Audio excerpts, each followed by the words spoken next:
че има уловка. Ще използваме само Viral Beauty продукти. Нямам никаква представа какво има вътре. Доколкото виждам, има продукти на L'Oreal, на Garnier, на Maybelline. Нека видим първото нещо, което ще изтеглим.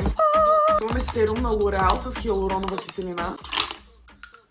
След това виждам отново на L'Oreal. Предпазва, предотвратява и видимо коригира тъмните петна. Този продукт ще ми помогне със сигурност. Имаме на Garnier с витамин С и SPF. О, слава богу, това има тинт като фондютен, така че вече поне малко ще се гримираме. Този продукт би трябва да остави кожата ти много сияйна. И вече го виждам. Това е перфектно за основа на грим. Има нещо в кълъвче, искам да видя какво е. Това е пяна за изкуствен тен на кожата, сега ще го тестваме. Това е ръкавичка, не е кълъвче, окей.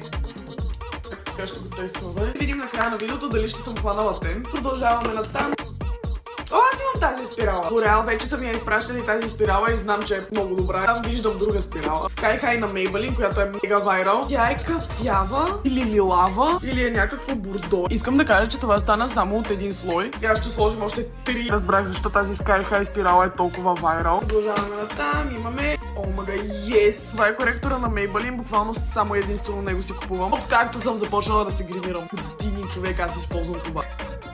Хора, апликаторчето на този коректор толкова удобно, то само по себе си някакси блендва коректора навътре в кожата. 1000% сте го виждали и в други мои видеа този коректор. Това май е последното нещо. Setting спрей. Перфектно. О, това има директен бетониращ ефект. Много ми харесва, буквално е като лак за коса, ама за лице. Хора, това бяха моите вайрал продукти. Любими със сигурност сами този серум и спиралата със сигурност. От сега до края на месеца продукти на Maybelline, на L'Oreal, на Garnier, на NYX ще бъдат с до 35% отстъпка в сайт. Така че заминавай да не изпуснеш тези вайрал бюти продукти.